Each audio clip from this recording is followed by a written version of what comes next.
भगवानों के स्मृति स्वरूप से कमजोरियां सहज समाप्त हो जाए। अमृत वेले से लेके क्या क्या प्राप्त होता है। अगर कोई पूछे आपको अमृत वेले कौन उठाता, तो कोई समझेगा परमात्मा इन्हों को उठाता, हंसेंगे, कहेंगे आपके लिए परमात्मा बहुत फ्री बैठा है क्या।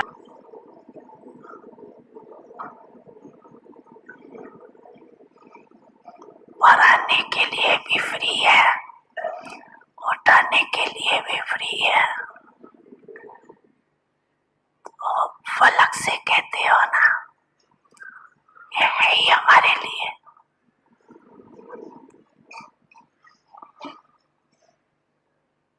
है नशा, है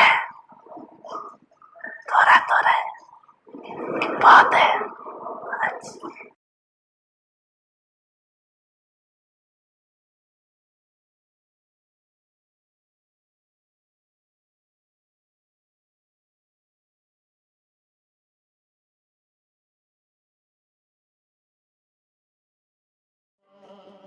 पावन पुण्य सवेरा,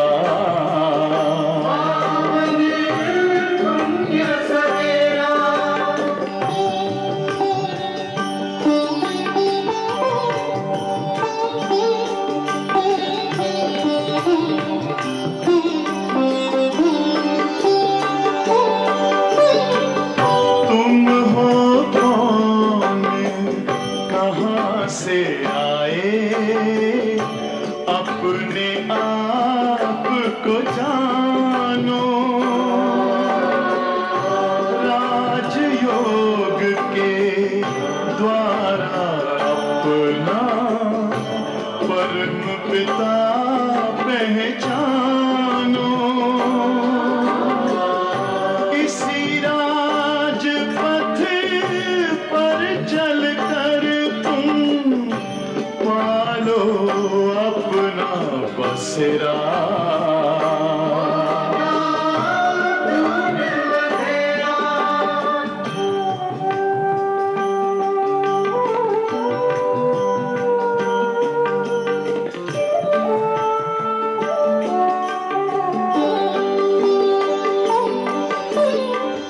तुम हो आत्मा तन से प्यारे, परमात्मा को प्यारे। दिव्य गुणों को धारण करके योगी बनो दुलारे। ज्योति बिंदु ही तोड़ेगा ये माया मोह का घेरा।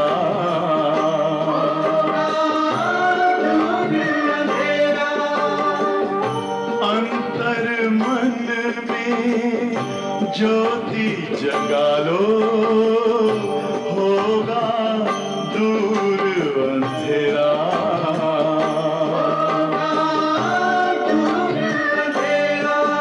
ओम शांति, ओम शांति, ओम शांति।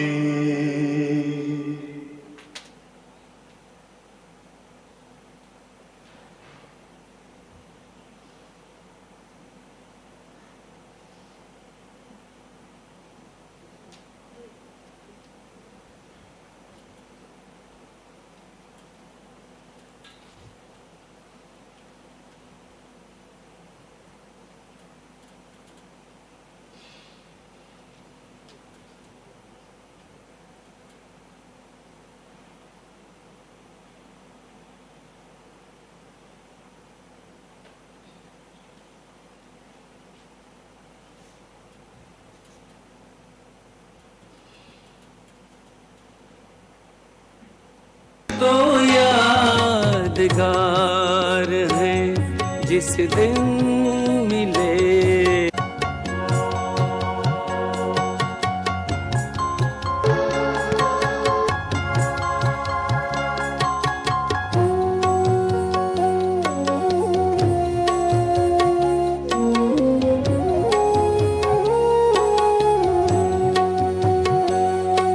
वो दिन तो यादगार है जिस दिन मिले थे आप में मिला था बाप। गूंज उठे थे धरती आकाश, वो दिन तो यादगार है।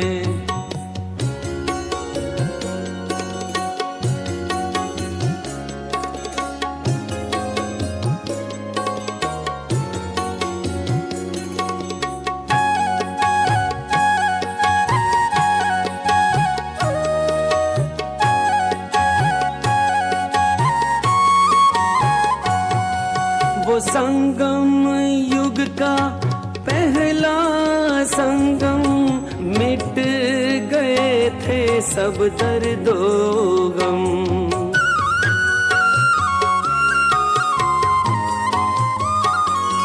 वो संगम युग का पहला संगम, मिट गए थे सब दर्दो गम। खुशियाँ इतनी मिल गई, खुशियाँ इतनी मिल गई, वो भी बिना किए कोई बात। वो दिन तो यादगार है।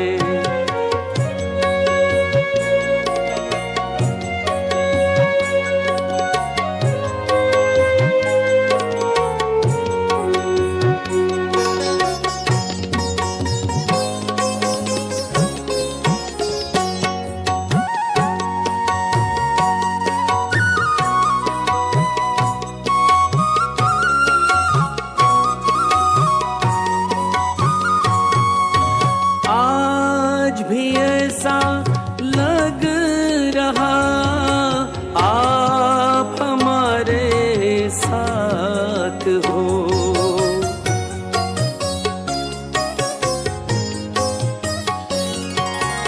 आज भी ऐसा लग रहा आप हमारे साथ हो।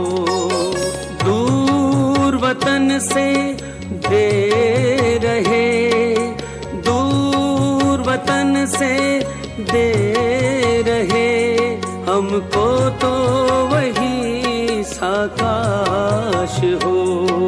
वो दिन तो यादगार है जिस दिन मिले थे आप में मिला था बाप।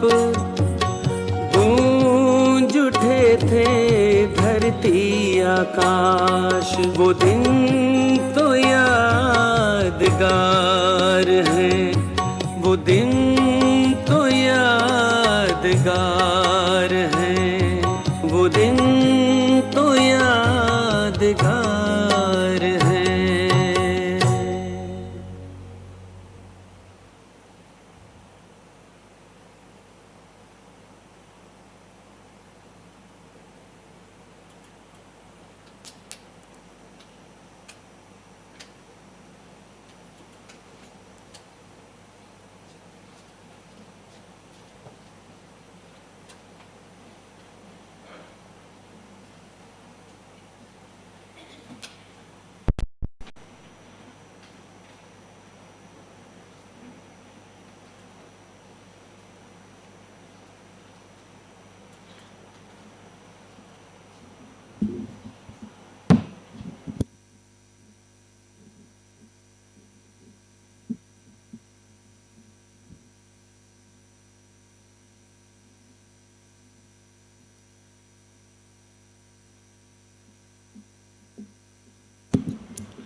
ओम शांति।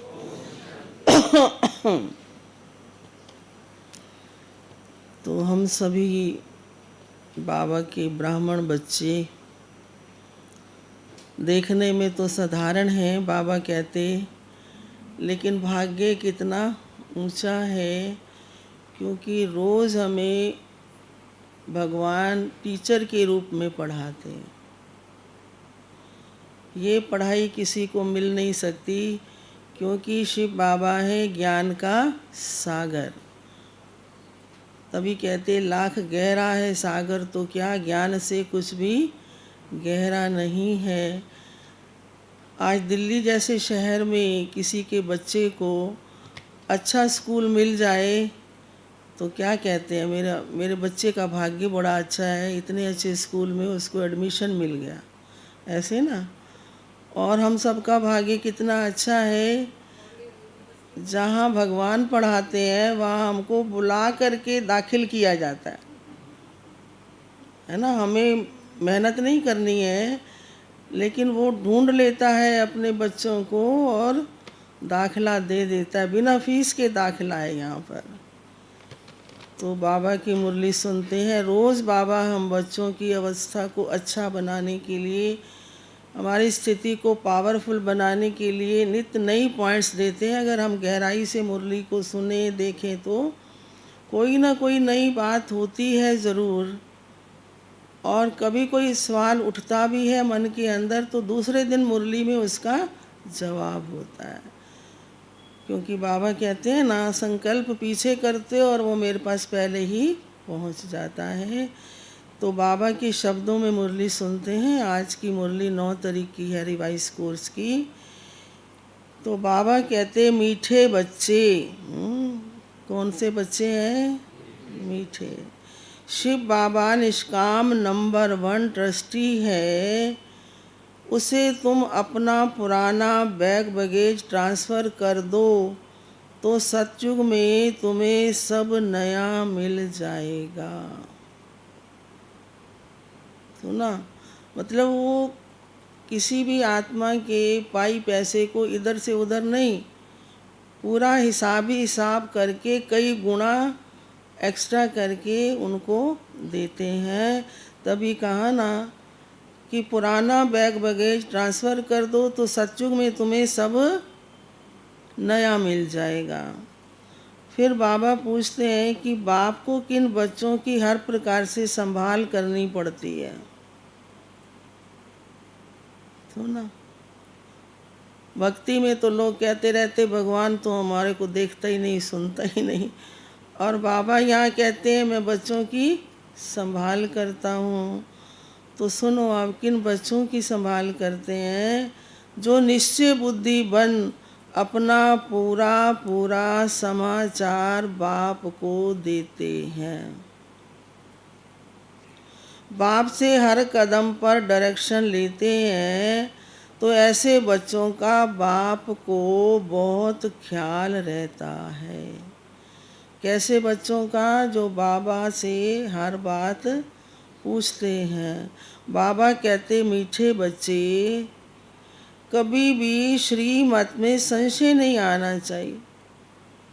क्योंकि जब साकार में बाबा थे ना, तो 2 बच्चे बाबा के पास जाते थे, प्रश्न वही होता था कि बाबा हम शादी पे जाएं, तो एक को बाबा मना कर देते थे और एक को बाबा हाँ कर देते थे। है तो इसमें संशय तो नहीं आना चाहिए ना, मेरे कोई मना क्यों किया, कुछ राज होगा ना। तो ऐसे बच्चों को बाप को बहुत ख्याल रहता। बाबा कहते मीठे बच्चे, कभी भी श्रीमत में संशय नहीं आना चाहिए। संशय आया तो माया बहुत नुकसान कर देगी और तुम्हें लायक बनने नहीं देगी। फिर भी देखो बाबा माया का कसूर बताते हैं। जैसे कहते हैं ना, मेरा बच्चा तो बहुत अच्छा है, फलाने की संग में आके खराब हो गया। तो बाबा भी यही कहते हैं कि माया फिर क्या करेगी, अगर संशय आया तो बहुत नुकसान कर देगी। सुना? तो आज का गीत है दर पे आए हैं कसम ले। हाँ, ऐसे कोई गीत की लाइन है। ओम शांति। मीठे मीठे सिक्की लद्दे बच्चों ने गीत सुना, सुनते ही रहते हैं ना।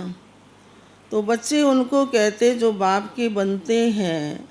तो बाबा ने समझाया ये अंतिम जन्म मरजीवा जन्म जीते जी बाप का बनना है। ये तो बच्चे जानते हैं, श्रीमत गाई है। श्रीमत भगवानोवाच, उस गीता में श्री कृष्ण का नाम डाल दिया है। परंतु पहले शिव बाबा, फिर ब्रह्मा, फिर श्री कृष्ण। तो श्रीमत कृष्ण की नहीं कहेंगे, श्रीमत किसकी कहेंगे? शिव बाबा की। वो दैवी गुणों से संपन्न है।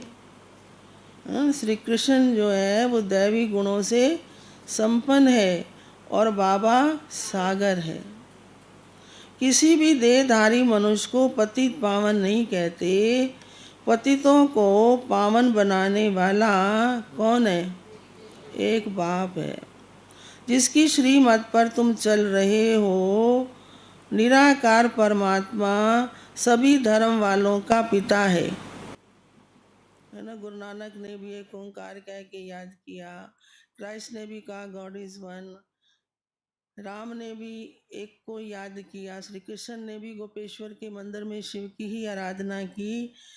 तो श्री कृष्ण को सभी नहीं मानेंगे। क्रिश्चियन क्राइस्ट को फादर मानते, ना कि कृष्ण को, क्योंकि क्रिश्चियन है क्राइस्ट की मुख वंशावली। तो शिव बाबा आकर तुमको अपना बनाते हैं। सुना, शिव बाबा हम बच्चों को अपना बनाते।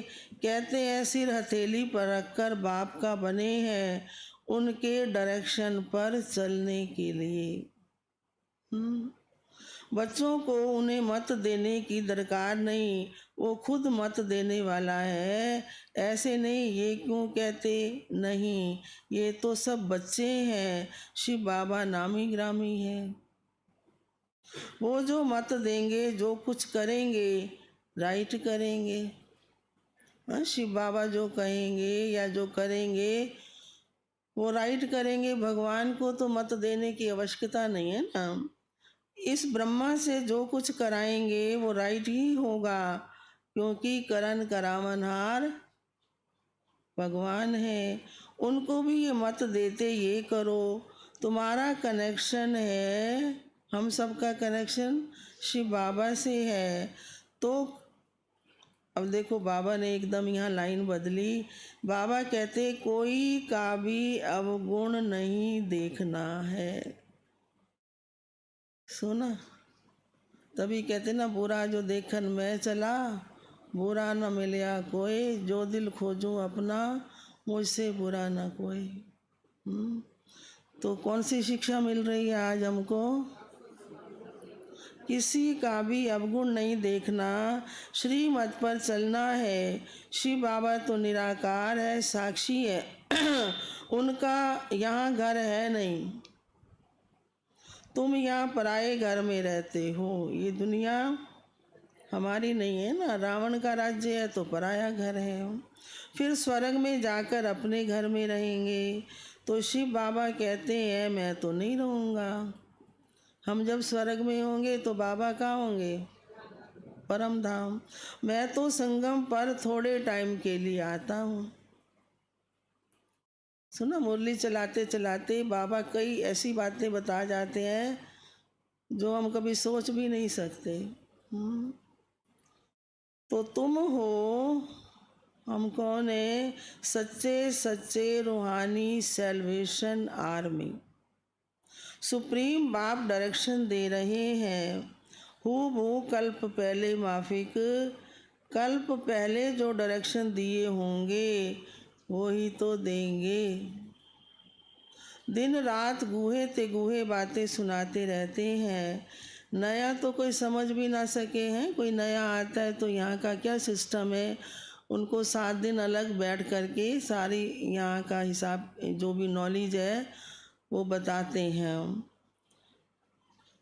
कराची से लेकर मुरली चलती आई तो पहले बाबा मुरली नहीं चलाते थे, रात 2 बजे उठकर 10-15 पेज लिखते थे। शिव बाबा लिखवाते थे, फिर उसकी कापियाँ निकालते थे। भक्ति मार्ग के तो बड़े बड़े किताब बनाते हैं, वो फिर रखते हैं। तुम कितना रखेंगे, क्योंकि जानते हो ये सब तो विनाश होना है। चित्र आदि भी थोड़े समय के लिए हैं, फिर ये दब जाएंगे। वहाँ ना शास्त्र और ना ही चित्र रहेंगे। फिर ये जो कुछ चल रहा है फिर कब होगा? हाँ, कल्प बाद होगा। शास्त्र आदि द्वापर से शुरू होंगे। जिनके लिए बाप समझाते हैं, इनसे परम धाम का रास्ता नहीं मिलता। किनसे? वेद से, यज्ञ से, तप से, हवन से। भगवान कहते मैं नहीं मिलता हूँ और ना ही इससे परम धाम का जाने का रास्ता मिलता है। ग्रंथ पहले बहुत छोटा होता है, दिन प्रतिदिन बड़ा बनाते। वास्तव में शिव बाबा की जीवन कहानी बड़ी बनानी चाहिए। तुम बच्चे बाप की जीवन कहानी को जानते हो। वो कौन है? निराकार है, परम धाम में रहते हैं, ज्ञान गुण है ना, सबके भंडार हैं, पतित पावन है, कलयुग के अंत में आते हैं, आकर के पावन बना करके ले जाते हैं, फिर हमको स्वर्ग में भेज देते हैं, खुद परम धाम चले जाते हैं। ये है ना जीवन कहानी। तो बाबा समझाते हैं मैं भक्ति मार्ग में क्या क्या करता हूँ, है ना। सतयुग त्रेता तक तो जो हमने पढ़ा उस हिसाब से हर आत्मा को प्रारब्ध मिलती है। फिर भगवान को ढूंढना शुरू करते तो बाबा कहते मैं क्या क्या करता हूँ। भक्ति मार्ग में भी इंश्योरेंस करता हूँ। ईश्वर अर्थ मनुष्य दान करते, कहते हैं इसने ईश्वर अर्थ किया तब शवकार गर्भ में जन्म लिया है। भक्ति में धर्मात्मा बहुत होते हैं, तो बाबा कहते मैं बच्चों को दूसरे जन्म में इसका अल्पकाल के लिए फल देता आया हूँ। सुनो, भक्त बन करके भी अगर कहीं कुछ त्याग किया है ईश्वर अर्थ जिस भी आत्मा ने, तो बाबा क्या कह रहे हैं मैं उसका फल देता आया हूँ। अच्छा व बुरा फल मिलता है ना, तो कितना बड़ा इंश्योरेंस हुआ। जो जैसा कर्म करते हैं उस अनुसार ही फल मिलता है। जो बोते हैं वही काटते हैं।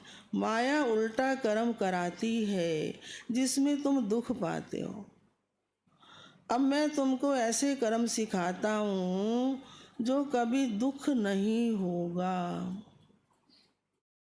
और वहाँ माया भी नहीं होती है। सतयुग में तो माया नहीं होती ना, जो जितना अपने को इंश्योर करे। शिव बाबा भी नंबर 1 ट्रस्टी है, दूसरे की आसक्ति जाती। कोई ट्रस्टी किसी का खाना खराब भी कर देते, बाबा देखो कैसा ट्रस्टी है, कहते हैं ये सब कुछ बच्चों के लिए है। मधुबन में स्थान बना, सेंटर पे बड़ा हॉल हुआ, तो बैठते कौन है? बच्चे ही बैठते हैं ना। तुम्हारा सारा कनेक्शन किससे है? बाबा कहते मैं सच्चा ट्रस्टी हूँ, मैं खुद सुख नहीं लेता हूँ, बच्चों को सारी राजधानी दे देता हूँ। सतयुग में राजा महाराजा तो बाबा बच्चों को बनाते हैं ना। तो ये बाबा कहते मैंने फुल इंश्योर कर लिया। ब्रह्मा बाबा कहते हैं ना, तन मन धन सब बाबा की सर्विस में है। सिंधी में एक कहावत है, हाथ जिसका हिये पहला पुरुषों पहुँचे, ऐसे जिसका हाथ हो। वैसे भी अगर आप थोड़ा सा देखो कि जब भंडारी में कोई भी आत्मा, इवन हम भी जो भी करते हैं, तो डाल के ना अंदर खुशी होती है, और ये नहीं सोचते कि कुछ ज़्यादा किया, मतलब दिल करता है कुछ और भी डालें। आप स्टडी करना ज़रा, ऐसा अनुभव होता है। तो हाथ जिसका है पहला पुरुषों पहुँचे, दाता समान हाथ है तो वो पहला नंबर पहुँच जाते हैं।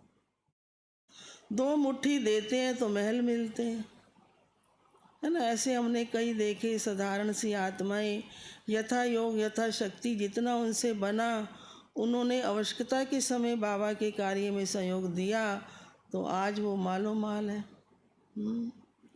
दो मुट्ठी देते तो महल मिलते। देखो अभी मकान बना है, मधुबन की बाबा बात करते हैं। कोई ने 1 रुपया भेजा, हमारी ईंट लगा दो, अरे तुमको सबसे अच्छा महल मिलेगा क्योंकि तुम गरीब हो ना। हम अभी पहली बारी जब मधुबन में गए तो देखते हो ना, ऊपर पांडव भवन में शांति सम के सामने जो ट्रेनिंग सेंटर है, बस वही थे। ये बाकी तो सब बाद में ही बने, मेडिटेशन हॉल वगैरह सब बाद में, ओम शांति भवन ये सब बाद में बना। अरे तुमको सबसे अच्छा महल मिलेगा, किनको? क्योंकि तुम गरीब हो, मैं हूँ ही गरीब निवास। गरीब का 1 रुपया, शाहूकार का 10,000। अब उसने 1 रुपया भी अपने पेट पे पट्टी बांध करके त्याग किया है तो उसका बाबा कहते 10,000 के बराबर है। दोनों को एक ही मर्तबा मिल जाता। शाहूकार बहुत मुश्किल आते हैं, कन्याएं सबसे फ्री हैं। सुनो देवियों, प्रियो, नंबर 1 देखो, मम्मा गई, बाबा ने सब कुछ दिया, फिर भी पहले लक्ष्मी फिर नारायण। कितना वंडरफुल खेल है। बाबा ने कहा चलो भाई, मैंने तो धन लगाया, मम्मा तो कुमारी थी लेकिन वो ज्ञान में तीखी गई, बाबा की श्रीमत अनुसार चली तो पहले लक्ष्मी और पीछे नारायण। सुना? तो पहले लक्ष्मी फिर नारायण, कितना वंडरफुल खेल है। तो कभी किसी बात में संशय नहीं आना चाहिए। सुना? क्योंकि जो ड्रामा, बाबा कहते हैं ना, ड्रामा पर भी निश्चय रखो। ड्रामा जो सीन दिखा रहा है उसमें कोई कल्याण है, क्योंकि ऊपर वाला तो देख रहा है ना, उसको पता है कौन से बच्चे को कब क्या देना है। आप सब अनुभवी हो ना, बच्चे की तबीयत खराब हो उसको ठंडा देंगे कुछ, और जब ठीक हो जाए तो वही चीज़ उसको डबल दे देंगे, है ना। आप बच्चे के तो हितकारी है ना। सोई हमारा माता पिता शिव बाबा भी हमें जो सीन दिखा रहा है या जो हमें प्राप्त है उसी में ही कल्याण है। ज़रा भी संशय नहीं लाना चाहिए। बहुत मीठा बनना है। मीठा माना हमारी जो बोल चाल हो, व्यवहार हो, वो अच्छा हो। नहीं तो कहते ना, गुड़ नहीं दो गुड़ जैसा मीठा तो बोलो। मिसाल बताते हैं ना, एक भिखारी को रोटी मिली, उसने सोचा सामने पंसारी की दुकान है, चलो थोड़ा गुड़ ले लेता हूँ। तो कहा थोड़ा गुड़ दे दो, तो कड़क के बोला गुड़ नहीं देंगे। तो भिखारी उसको बोलता है गुड़ नहीं दो, गुड़ जैसा मीठा तो बोल लो। मीठा बोलने में जाता क्या। और आप देखेंगे, थोड़ा भी आप किसी के साथ स्नेह से बात करो, रिस्पेक्ट से, वो आपको भूलेगा नहीं, वो ढूंढेगा आप कहाँ चले गए, मिलने के लिए हाँ तैयार रहते हैं ऐसी आत्माएं। तो बाबा देखो हमको कितनी अच्छी अच्छी बातें सिखाते हैं। श्रीमत पर कदम कदम श्रीमत लेनी है, नहीं तो माया बहुत नुकसान कर देगी। कितने बच्चों को डायरेक्शन देने पड़ते हैं। बाबा कहते पूरा समाचार लिखो। बाबा हर प्रकार की संभाल करेंगे। बाबा को बहुत ख्याल रहता है कहाँ ये बच्चा चढ़ जाए। चढ़ जाए माना आगे चला जाए। पढ़ाई पर पूरा ध्यान देना चाहिए। तो ये मतलब बाबा कितनी गहरी नॉलेज देते हैं। सचमुच जो आत्मा उसको फॉलो करती है उस जैसा तो कोई महान बनता ही नहीं है। तो most beloved God fatherly student हो, भगवानों वाच गाया है, परंतु श्री कृष्ण का नाम डाल दिया है गीता में। श्री कृष्ण भी सब मनुष्यों से ऊंच ठहरा। फर्स्ट नंबर श्री कृष्ण का नाम देते हैं, नारायण का क्यों नहीं? क्योंकि आपने लक्ष्मी नारायण का कभी छोटापन नहीं देखा होगा और राधे कृष्ण का कभी बड़ा रूप नहीं, तो वही राधे कृष्ण ही क्या बनते हैं? लक्ष्मी नारायण। तभी कहते ना श्री कृष्ण गोविंद हरे मुरारे, हे नाथ नारायण वासुदेवा। श्री कृष्ण है छोटा सतो प्रधान, फिर युवा वृद्ध अवस्था होती है, बालक ब्रह्म ज्ञानी समान कहते हैं। बच्चे से पाप नहीं होता तो श्री कृष्ण का जन्मदिन मनाते। श्री कृष्ण को द्वापर में ले गए तो ये सब बाप समझाते हैं। श्री कृष्ण का जन्म द्वापर में हुआ या सतयुग में? First prince of this world, सृष्टि का पहला राजकुमार, पीपल का पत्ते पर पहला पत्ता दिखाया ना उनका। हाँ, तो इस समय तुम ब्राह्मण हो उत्तम। हम सब ब्राह्मण, देखो बाबा हमको ब्राह्मण की विशेषता क्या होती है कि कुछ भी होता है, विधि विधान का कोई कार्य है, शादी है, जन्म है, मुहूर्त है, किसको बुलाते हैं? ब्राह्मणों को। क्योंकि ब्राह्मण कर्म में श्रेष्ठ हैं, पवित्र हैं और विधि विधान से करते हैं। तो वो विधि विधान बाबा हम बच्चों को सिखा तो रहा है, ऐसे नहीं ऐसे, ऐसे नहीं ऐसे। तो इस समय तुम हो कौन? हाँ, ब्राह्मण हो उत्तम, तुम हो ईश्वरीय संतान। सतयुग में ईश्वरीय संतान नहीं कहलाएंगे, ईश्वर से ज़रूर स्वर्ग की प्राप्ति होगी। तो ये है तुम्हारा अति अमूल्य दुर्लभ जीवन। कहते ना, बड़े भाग मनुष्य तन पावा, सोई दुर्लभ सब ग्रंथन गावा। तो मनुष्य का जीवन तो सबको मिलता है, लेकिन ये जो जन्म है ना ब्राह्मणों का, ये दुर्लभ है, ये किसी किसी को मिलता है। सभी को तो नहीं मिलता। ये ड्रामा ही ऐसा बना है, जो कल्प पहले पढ़े थे वही अब पढ़ रहे हैं। भगवान ज़रूर भगवान भगवती रचते हैं, परंतु उन्हों को हम भगवान भगवती कह नहीं सकते, क्योंकि गॉड इज़ वन। उस निराकार की ही सारी महिमा है। सुना, जो अजन्मा करता भोगता है उसकी ही महिमा है, सकार की थोड़ी महिमा होती है। लक्ष्मी नारायण को निराकार ने ऐसा बनाया। तो तुम भी बाप द्वारा स्वर्ग के मालिक बन रहे हो। तो बाबा क्या कहते हैं? मैं तुमको क्या बनाने आया हूँ? राजा। ऐसे ना। और राजाओं का राजा क्या होता है? महाराजा।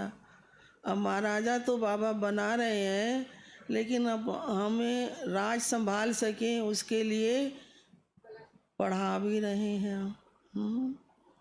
तो राजयोग सीख रहे हो, बरोबर गीता में राजयोग है।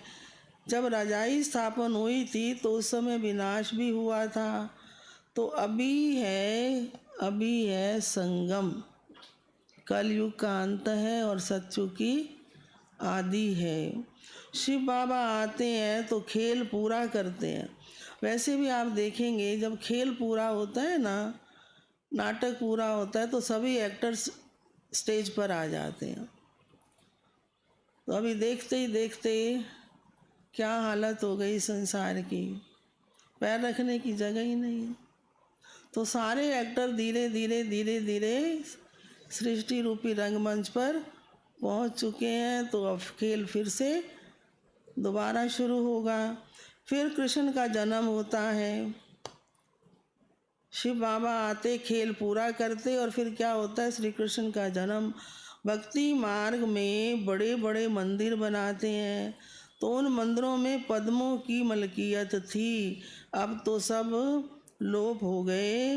तो भक्ति मार्ग के शास्त्र पढ़ते पढ़ते, यात्रा करते करते, मंदिर बनाते बनाते,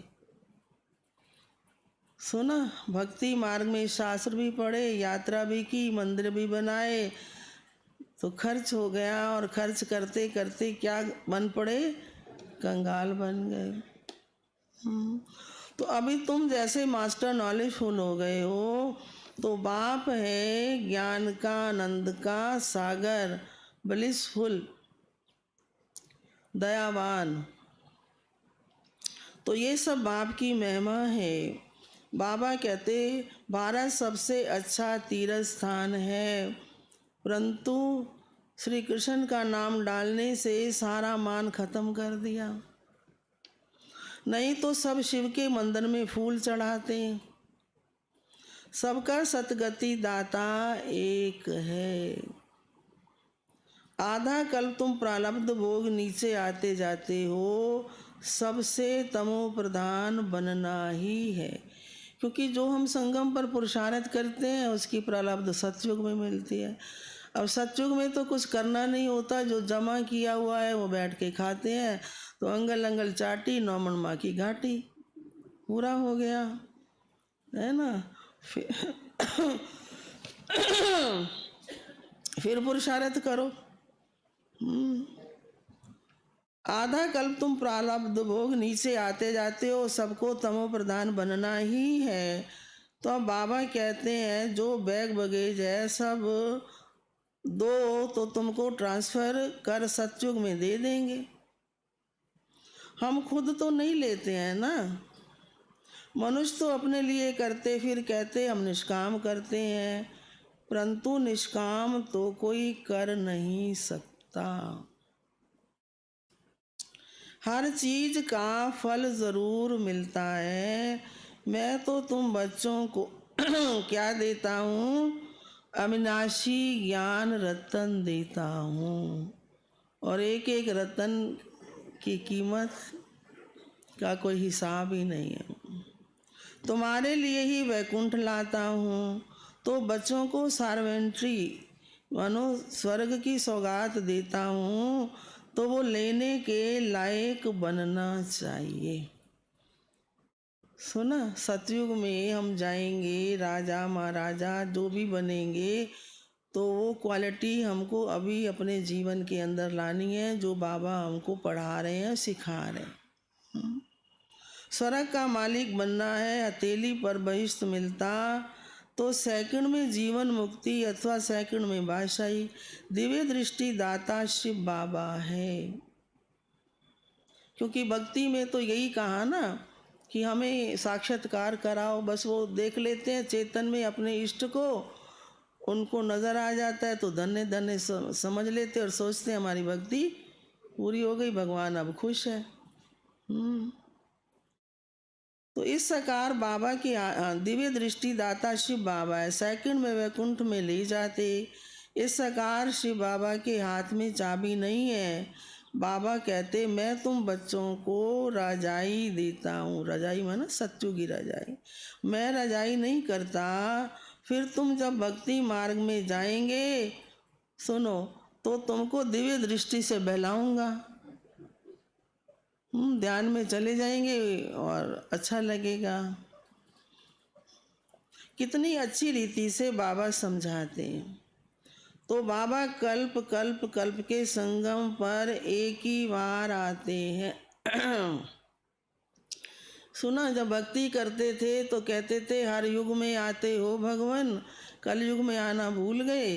लेकिन बाबा क्या कहते हैं, मैं बाबा कल्प कल्प कल्प के संगम पर एक ही बार आते, बाकी इतने अवतार आदि सब गपोड़े हैं। ये शास्त्र हैं ही सब भक्ति मार्ग के, तो वो भी बनी बनाई बन रही, अब कुछ बननी नहीं। चिंता ताकि कीजिए जो अनहोनी होए। तो यहाँ बाबा ड्रामा कहते हैं, भक्ति में कहते नहीं होनी होके रहेगी। जो कुछ होता है वो ड्रामा में नूंद है। इसको साक्षी होकर के देखो। बाबा बहुत अच्छी रीति समझाते हैं, बच्चे मैं तुम्हारा इंश्योर मैग्नेट हूँ, तुम्हारी एक पाई भी नहीं गवाता हूँ। सुना, और हमने ये देखा यज्ञ में शुरू में क्या, हम भी मतलब बाबा के घर के पैसे को तो हीरे के समान यूज़ करते हैं। कौड़ी से तुमको हीरे तुल्य बनाता हूँ, ये सब शिव बाबा करते इनके द्वारा। किनके द्वारा? करण करावनहार वो है, निराकार और निरहंकारी वो है। करण करावनहार भी शिव बाबा है, निराकारी और निरहंकारी भी शिव बाबा है। तो गॉड फादर कैसे बैठ पढ़ाते हैं? ऐसे नहीं कहते चरणों में पढ़ो। यहाँ कोई सिस्टम है? इवन देन हमारी बड़ी से बड़ी दादी भी यहाँ आते रहते, यहाँ तो हमारी दादी गुलजार भी यहाँ रहते, तो चरणों को तो नहीं है ना यहाँ का हिसाब किताब। तो बाप ओबीडेंट सर्वेंट है। अब बाबा कहते जिनको मालिक बनाया था वो पहले बहुत सुख भोगते हैं और अब दुखी हुए हैं। सुख भी बहुत मिलता है, कोई धर्म को इतना सुख नहीं मिलता। आप सबको याद होगा अव्यक्त मुरली में बाबा ने एक बार कहा था कि तुम बच्चे सतयुग में जाएंगे तो प्रकृति जो सतो प्रधान होगी उसका सुख भी तुम बच्चों को अनुभव होगा। याद होगी अव्यक्त मुरली में बोला था। ऐसे नहीं कह सकते कि भारतवासियों को क्यों औरों ने किया। अरे इतने ढेर मनुष्य हैं, सब तो आ नहीं सकते, ड्रामा बना हुआ है। भारत में ही आदि सनातन देवता धर्म था, भगवान ने आकर सच्चा राजयोग सिखाया था। तो बाबा कहते हैं मैं फिर आया हूँ, तुमने 84 जन्म बाण बजाया, अब फिर से घर वापिस जाते हैं। सुना राम गयो रावण गयो, जाको बहु परिवार। तो सबको बाबा ले जाएंगे। ये बहुत पुराना चोला है।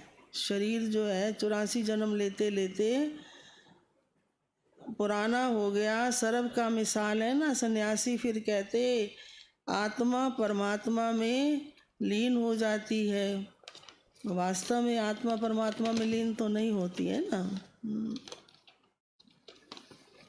ऐसी अवस्था में रहते रहते फिर शरीर छोड़ देते, परंतु ब्रह्म में लीन कोई होता नहीं। लेकिन उन्हों में भी कोई कोई बहुत तीखे होते हैं। किन में? साधु सन्यासियों में। तो शांत में बैठ शरीर छोड़ देते हैं। सुना? ब्रह्म तो बाबा नहीं है, ये उन विचारों का भ्रम है। जैसे हिंदुओं का ये भ्रम है कि हम हिंदू धर्म के हैं। अरे हिंदू धर्म कहाँ से आया? वो तो हिंदुस्तान का नाम है। सतयुग में एक ही धर्म था, अब तो देखो कितने धर्म हैं, कितनी भाषाएं हैं। वहाँ तो भाषा ही एक होती है। कहाँ पर? सतयुग में। कहते हैं ना वन गवर्नमेंट हो, परंतु सभी गवर्नमेंट वन कैसे होंगी? ब्रदरहुड भी नहीं समझते, सर्वव्यापी कह देते, तो फिर फादरहुड हो गया। फिर खुद फादर कहकर किसको बुलाएंगे? ये भी तो समझ की बात है ना, है ना। तो बाबा सारे सब्जेक्ट्स अलग अलग रीति से हम बच्चों को वाणी में समझा देते हैं। मुरली पूरी होती है। अच्छा मीठे मीठे सिकी लदे बच्चों प्रति माता पिता बाप दादा का याद प्यार और गुड मॉर्निंग। रूहानी बाप की रूहानी बच्चों को नमस्ते। रूहानी बच्चों की रूहानी बाप को नमस्ते। सार है, सार में क्या कहा होगा? हाँ, सुषमा बहन होशियार है। किसी का भी अवगुण नहीं देखना है। वैसे भी आप देखेंगे हम किसी का अवगुण देखते हैं, उंगली ऐसे करते तो 4 उंगलियां तो हमारी तरफ ही आती हैं ना। हमें ज़रूरत क्या है? अगर कुछ देखना है तो अपना देखें। एक शिव बाबा से कनेक्शन रख, उनकी जो श्रीमत मिलती है उसे राइट समझ चलते रहना है। श्रीमत में कभी संशय नहीं उठाना है। ऐसा कैसे कह दिया बाबा ने, कई बार कह देते हैं ना। तो बाबा ने कहा जो बाबा कह रहे हैं वो ठीक है, उसी हिसाब से चलो। तो क्या नहीं करना, श्रीमत में कभी भी संशय नहीं उठाना। और दूसरा है अपने तन मन धन को पूरा इंश्योर करना है। कदम कदम पर श्रीमत लेनी है और पढ़ाई पर भी पूरा ध्यान देना है। तो ना, और जिनको रोज़ पढ़ने का रस है, योग में बैठने का रस है, और एक दिन भी मिस नहीं करते, अगर करते हैं तो उनको बड़ा लगता है कि कुछ खो गया। तो अपने तन मन धन को पूरा इंश्योर करना है, कदम कदम पर श्रीमत लेनी है, और क्या करना है, पढ़ाई पर पूरा ध्यान देना है। और आज का वरदान है, संस्कार मिटाने और मिलाने में एवर रेडी रहने वाले रूहानी सेवाधारी भव। जैसे स्थूल सेवा में सदा एवर रेडी रहते हो, जहाँ बुलावा होता है वहाँ पहुँच जाते हो। ऐसे मनसा से भी जो संकल्प धारण करना चाहो उसमें भी एवर रेडी रहो। जैसे आज की मुरली में बाबा ने कहा बच्चे किसी का अवगुण नहीं देखना, तो हमने नहीं देखना, जो करेगा सो पाएगा, हमें क्या लेना।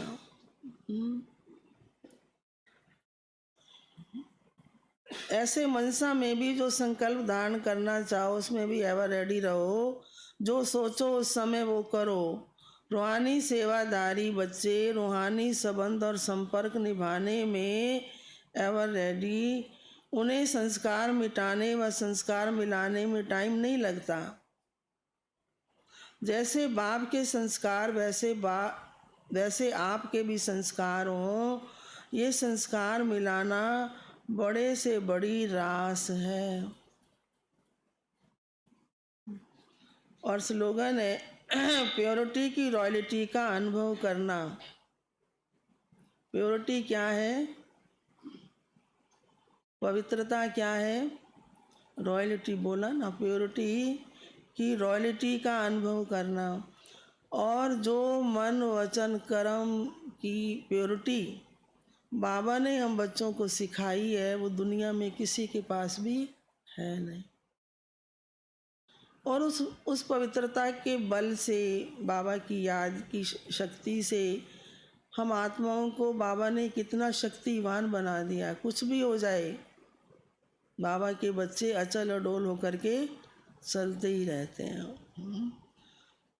तो प्योरिटी की रॉयल्टी का अनुभव करना और कराना ही किसकी निशानी है, रॉयल आत्मा की निशानी है। तो बाबा के बच्चे हम सब कौन हैं, रॉयल।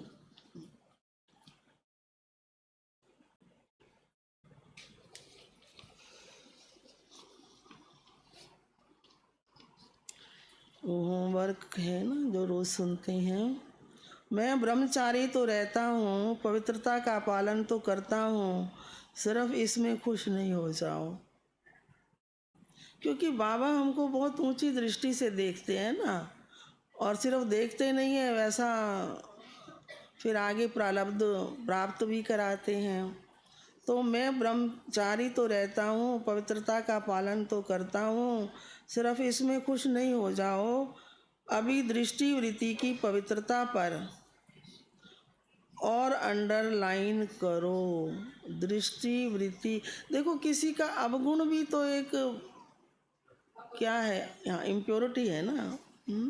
अपने संकल्प को शुद्ध बनाओ और ज्ञान स्वरूप बनाओ। अभी तो जैसे कई बाबा के बच्चे जो प्योरिटी में, योग में सब मतलब अटेंशन देते हैं, तो उनको देख करके उनके आसपास वाले लोग कहते हैं आपसे कुछ अलग सा नज़र आता है, बोलते हैं ऐसे ही। आप बच्चों में, हम बाबा के बच्चे, हम तो सेंटर पे रहते हैं, आप तो देखो फील्ड में रहते हो, तो आपके द्वारा जो बाबा का ज्ञान धारण किया हुआ है वो सेवा करता है, इसमें कोई शक नहीं है। मूल फाउंडेशन है, अपने संकल्पों को क्या करो, शुद्ध बनाओ, ज्ञान स्वरूप बनाओ और शक्ति स्वरूप बनाओ। अपने संकल्पों को क्या करो, शुद्ध, ज्ञान स्वरूप और शक्ति स्वरूप बनाओ। वृत्तियों को शुभ भावना से संपन्न बनाओ। सबका भला हो, सब सुख पाएं, सबको देते चलो दुआएं। इसमें नहीं लिखा वैसे। ज्ञान स्वरूप बनाओ, शक्ति स्वरूप बनाओ, वृत्तियों को शुभ भावना से संपन्न बनाओ, सबका भला हो ये वृत्ति धारण करो, तब आपको सब अपना मानेंगे। अच्छा, ओम शांति।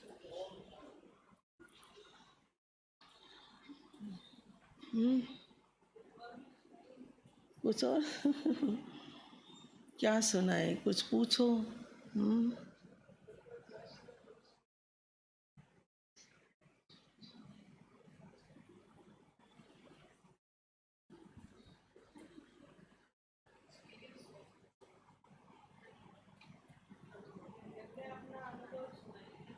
कौन कह रहे हैं? सुषमा बहन कहती हैं। सुषमा बहन ने तो मेरा अनुभव सुना हुआ है। अब आप कहेंगे बहन जी किसी का नाम तो जानती नहीं, सुषमा बहन को 2-3 बार याद कर लिया, क्योंकि सुषमा बहन के जो परिवार वाले हैं वो उधर हमारे सेंटर के नज़दीक ही रहते हैं, तो ये भी वहाँ आते जाते रहे, तो इसलिए इनका नाम पक्का हो गया। बाकी मेरा अनुभव तो देखो, अनुभव उसको जो बाहर का कोई अनुभव नहीं है, क्योंकि हम बहुत इतनी छोटी भी नहीं कहेंगे, 16-17 साल की उम्र में ही बाबा का ज्ञान मिला और सहज ही पहली बार हम मधुबन में गए। अब एक बाप दादा आए, बस वहीं से ही हमने फैसला कर लिया कि बाबा के घर में जाना है, वहीं से समर्पण होके आ गए। समर्पण माना कोई आजकल के हिसाब से समर्पण वाली बात नहीं थी, संकल्प किया और बड़ी दीदी ने हमको रजौरी गार्डन, रजौरी से ही गए थे, रजौरी सेंटर पर भेज दिया। फिर आगे तो आगे जैसे जैसे सेवाएं चलती गई, फिर रजौरी वालों ने त्रिनगर खोला, त्रिनगर वालों ने रानी बाग खोला, रानी बाग वालों ने आगे आगे सरस्वती विहार, ये सब। तो बस तब से सेवा में हैं। और हम तो बार बार यही कहते हैं, कोई भी कुमारी या कोई भी परिवार वाले आते हैं कि इस जीवन जैसा कोई जीवन नहीं। ये तो आप भी अनुभव करते होंगे। और हमें गॉड गिफ्ट है कि इतने सालों के अंदर कभी भी मन में भी हमें संसार क्या होता है उधर इधर कभी संकल्प भी नहीं आया। तो ये भी बाबा की मदद रही। और शुरू से ही क्योंकि पढ़ते पढ़ते आए थे और फिर यहाँ पढ़ने लग गए। और बाबा ने, क्योंकि बाबा उस टाइम हिस्ट्री हॉल में आते थे और ऐसे बैठे होते थे जैसे अभी हम आप और हम बैठे हैं, तो बाबा ने जो पढ़ाया वो ऐसे कोरा कागज़ तो हम थे ही थे, वो ऐसे लिखा गया। तो मुझे आज दिन तक भी बाबा का टीचर रूप अच्छा लगता है। और अब थोड़ा सा कारण ऐसा हो गया, नहीं तो सबसे पहले क्लास में जाना, मैं ये नहीं देखती कोई नहीं आया तो उसका भाग्य। सबसे पहले क्लास में आज भी मुझे जाने का, पहुंच नहीं पाती लेकिन शौक़ है मैं सबसे पहले जाऊं। और ज्ञान योग जो 2 सब्जेक्ट हैं उस पर तो अच्छी तरह स्टडी हो जाए। फिर धारणा और सेवा तो दिन में जैसे बाबा कराता है। मतलब कहने का है कि इस जैसा जीवन मैं तो कुमारियों को भी कहती हूँ कहीं ना मिला है ना मिलेगा। जो प्राप्ति बाबा हमें और जीवन जीने का एक तरीका। अब आज कहा ना कि हमें तंग क्या करता है, जब हम किसी का अवगुण देख लेते हैं तो वो देखो ही नहीं, तुम अपनी देखो, अपना सीधे रास्ते चलो तो कोई झंझट नहीं, कोई कुछ नहीं। पर वर्तमान तो अच्छा हो, भविष्य जो होगा वो देख लेंगे। वर्तमान अच्छा है तो भविष्य अच्छा ही होगा, क्योंकि हमारा जो फाउंडेशन रहा वो ज्ञान और योग रहा। ऊपर ऊपर से नहीं, ऐसे नहीं भाई किसी क्या दिखाना ये। और फिर ज्ञान योग से जो आत्मा फुल होती है उसको कोई हिला नहीं सकता, है ना। इसलिए बाबा के द्वारा ऐसा पवित्र जीवन, इस जैसी तो कोई मौज नहीं है। सच पूछो तो अपने आप में ही जीवन जीना अच्छा लगता है। बाहरी आकर्षण न पहले था न अब है ही नहीं बिल्कुल। बाकी तो इतने सालों का एक्सपीरियंस है, वो एक अलग बात है, लेकिन सार रूप में हमने आपको अपना अनुभव बताया।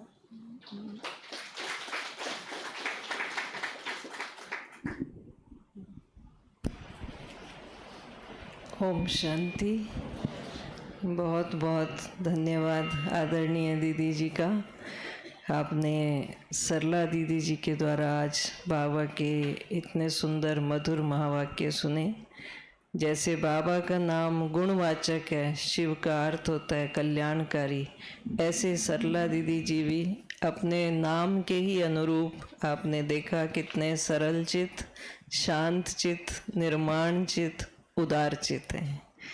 और साथ साथ इसी उदार की भावना को लेकर के सर्व का उद्धार करने के लिए आपने जैसे अभी अभी सुना भी कि युवा काल में ही जैसे ज्ञान प्राप्त किया और पढ़ाई करते करते ही जो यज्ञ की सबसे पहली ट्रेनिंग हुई 1969 में बाबा के अव्यक्त होने के बाद, आपने उस ट्रेनिंग को करते ही अपना जीवन विश्व कल्याण के लिए समर्पित कर दिया। और आपने आगे भी सुना कि दीदी जी ने रानी बाग में विशेष रूप से अपनी सेवाएं दी और पिछले 55 वर्षों से आप ये समर्पित रूप से सेवाएं दे रहे हैं। रानी बाग उस समय जैसे जंगल था, लेकिन जंगल में मंगल लाने के निमित्त आप ही बने। उसके लिए जो भी उसके आसपास के सेवा केंद्र रहे उनकी आप संचालिका रहें। तो साथ साथ जो अपना सोशल सर्विस विंग है उसकी भी आप सेवाओं को देखते हैं। तो हम ऐसी आदरणीय दीदी का बहुत बहुत स्वागत भी करते हैं और साथ साथ धन्यवाद भी करते हैं, अभिवंदन भी करते हैं, अभिवादन भी करते हैं।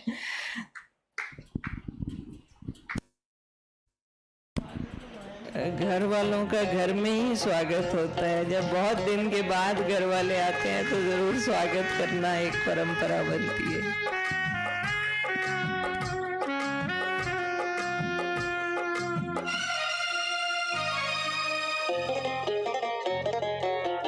आपके आने से हर दिल में रूहानी रौनक, आपके आने से हर दिल में रूहानी रौनक, नैनों में प्रेम के मुख पे है खुशियों की झलक, हाथ में गुड़ों के गुलदस्तों से है स्वागत, अपनों का जहां ये स्वयं खुदा का है दर।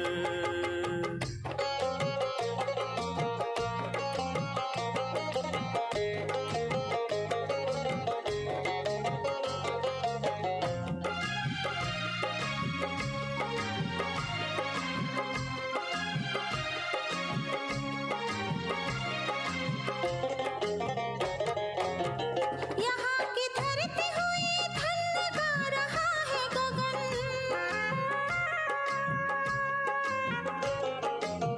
यहाँ की धरती हुई धन्य गा रहा है गगन, आई है मौसम बहार, खिले हैं गुलशन, नाज हमको किया जे आपका पड़े हैं कदम, आज महफिल है, आज महफिल है फरिश्तों से सजा है ये घर, आज महफिल है फरिश्तों से सजा है ये घर, आपके आने से हर दिल में रूहानी रौनक।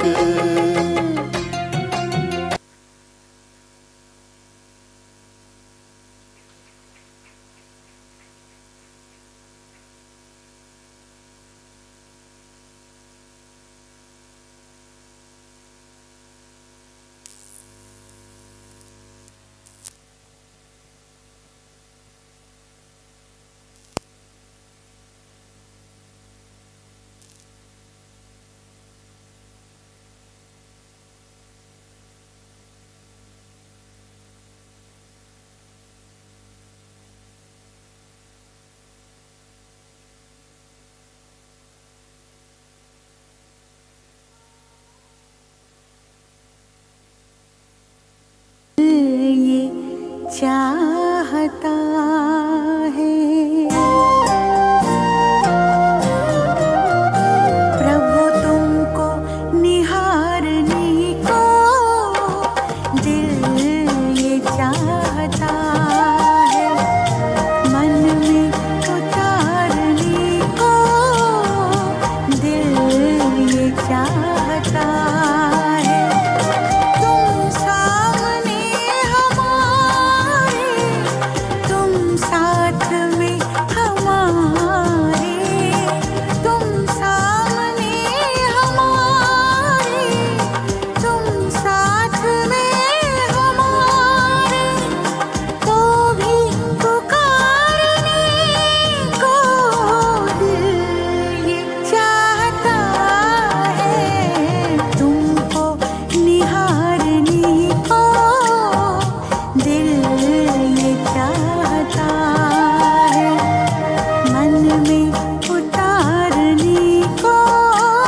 मत संवारने को दिल चाहता है, मन में उतारने को दिल चाहता है।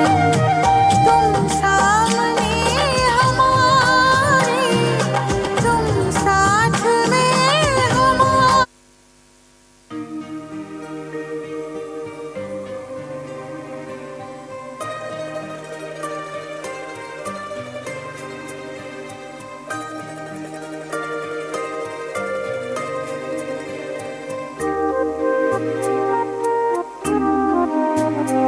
जो प्यार मिला मुझे तुमसे,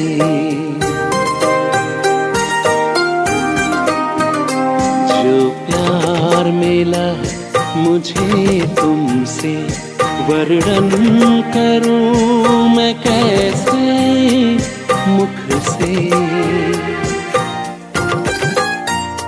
जो प्यार मिला मुझे तुमसे, वर्णन करूं मैं कैसे मुख से। ये दिल जानता है बाबा, दिखता है जो नैनों के नूर से। जो प्यार मिला मुझे तुमसे।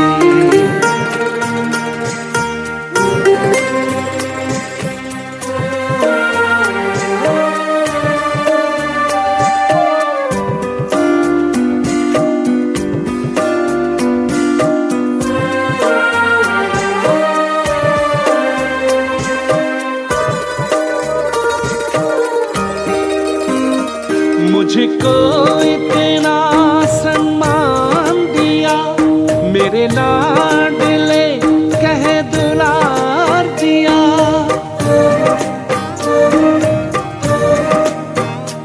मुझको इतना सम्मान दिया, मेरे लाडले कह दुलार दिया। मेरे इन भूलों को माफ किया,